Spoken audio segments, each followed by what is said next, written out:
Thanks for coming on. Tell us about this 24 hours of gravity that you've got going on. Yeah, so 24 Hours of Gravity is the second event we've done with a regular rider of ours at Maydena Bike Park named Tim Blair. And Tim's been riding with us at the park since day one. His son, Raj, was an ambassador for us for years, still is. And yeah, we just slowly over time got to know their family and got to know what Tim gets up to with his charity, the Tim Blair Run for Kids Foundation. And what that charity is or has started out as was a run that Tim started out doing to raise money for children's cancer.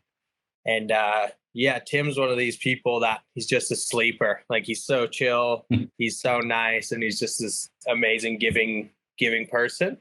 But then as you kind of peel back the layers, you get to know that he's done some huge things, particularly in Tasmania with getting technology into the state, getting funding for clinical trials in the state, getting different pieces of equipment that have helped kids be able to get treatment here instead of having to fly across the country to get treatment. So like, we're talking in the millions, not in the tens of thousands of impact.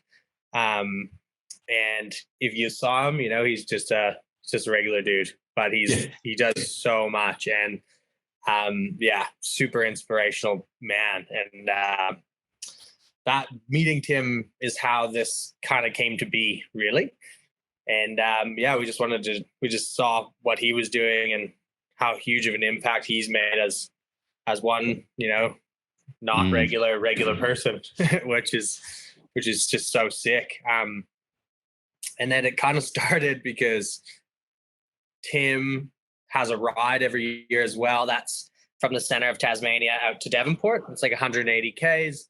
It's a hard ride for your average person to do. So you pay your entry fee, and that's your donation to the foundation.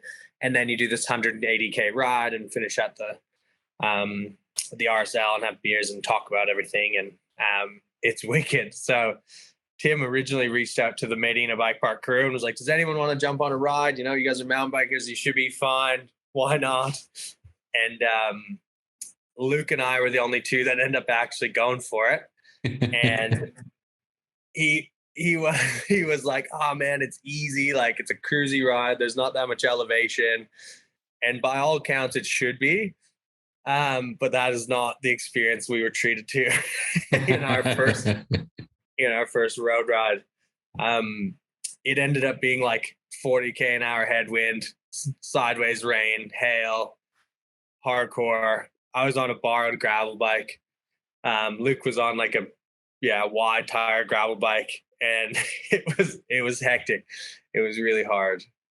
But that's insane. What kind of made us fall in love with it, and made you realize, like, okay, we're doing something just a little bit hard to then better understand and empathize with kids who are dealing with something that is infinitely harder and just something that we can't wrap our heads around, and just for something bigger than yourself. And that's where you get the energy for it. And I guess that's what inspired us to do something as well, and just hopefully contribute to the foundation and what Tim's already started. You guys did like a shorter version last year. It was 12 hours or something of descending? 15 hours, yeah. So it was off the back of the road ride, and then Simon was like, dude, let's do something and keep it going. I was like, absolutely. So off the back of the road ride, Simon and I jumped in with Tim and did 15 hours just to see how much we could do and talk about it. And it went super well. It got some good chatter happening, and I think we got like $8,000 for the foundation or something, which was cool. And so, yeah, that was the kickoff. And then we just, through that, realized, okay, this has potential to really make an impact and just help support Tim even more. So we went for the 24 this year. And there's also one that's open to public. So you can still enter to jump in, and that's a 12-hour challenge. So we're going to do 24 hours starting on Saturday night at 6 p.m. And then we'll go through to 6 a.m. the next day, meet with the rest of the crew who are going to join us and do 6 till 6.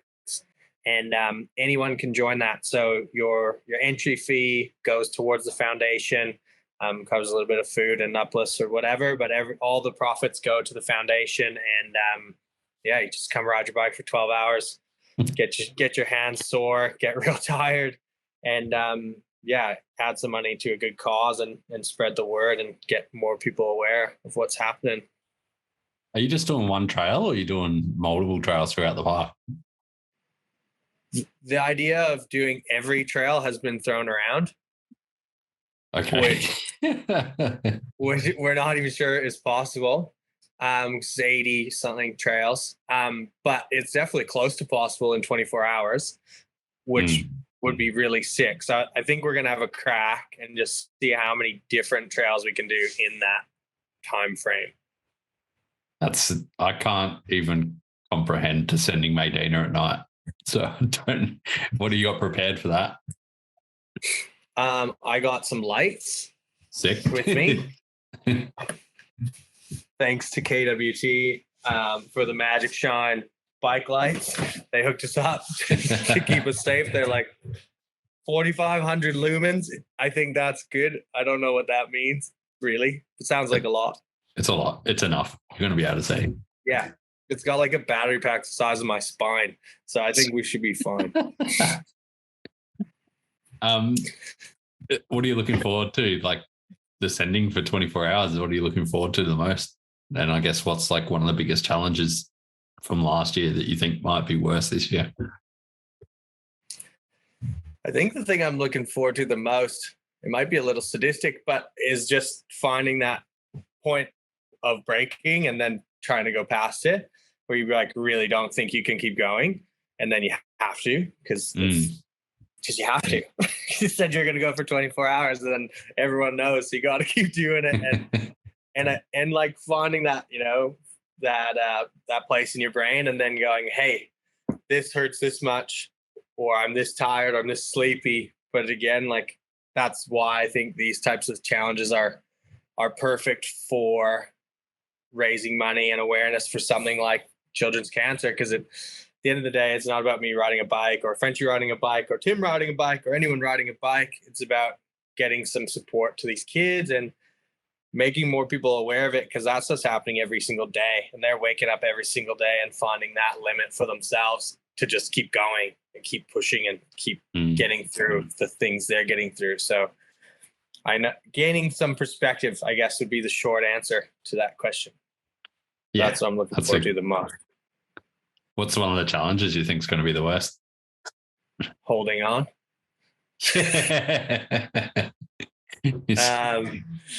Holding on. Probably eating enough, because like once you're riding like that, you just don't want to keep putting food in. So I'm going to just like shot blocks hard, coffee hard, water hard, see what happens. That'll be, I think the other side, just keeping my body moving, Frenchie's body moving, Tim's body moving. Pretty hardcore. But yeah, that'd be the biggest challenge.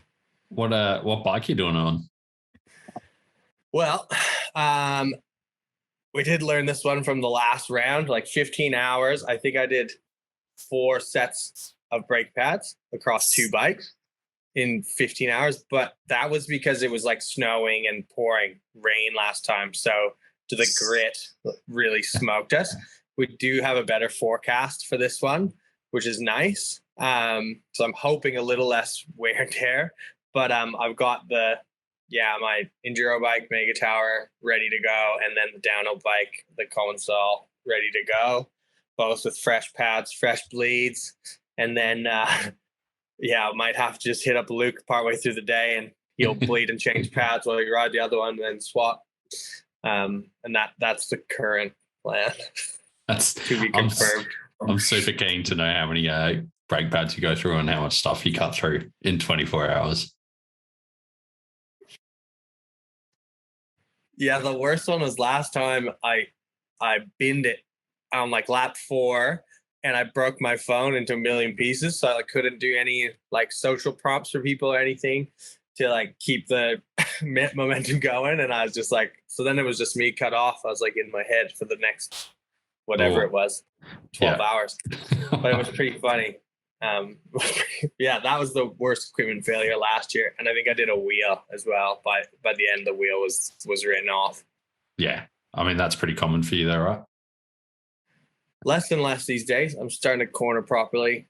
It only took 20 years. Maybe.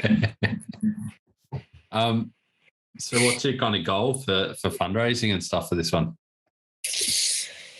I think the goal we set on the GoFundMe was 15 grand. Obviously, the more the merrier. Who knows? I feel like more people involved, we could really get it rolling. So the more the merrier.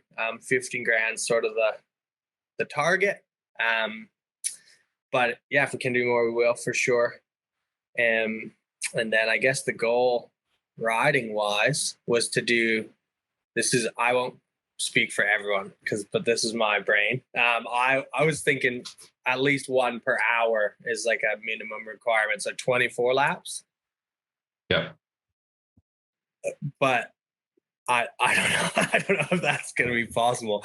I'd like to try to do more than 24 personally, but we'll see. We'll just have to go. Yeah. And then when you're in it, mechanicals happen, things happen.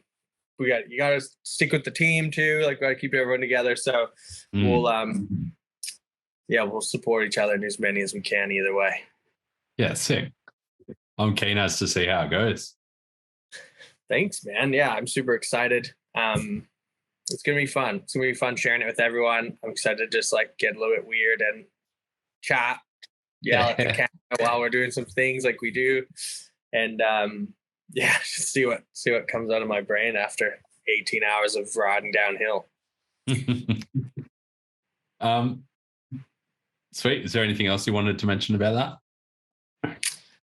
I think just in terms of the best ways for people to get behind it, even if you can't donate, that's totally cool. Everyone's in their own circumstances, but just sharing it so that other people, it might reach someone who didn't know about it.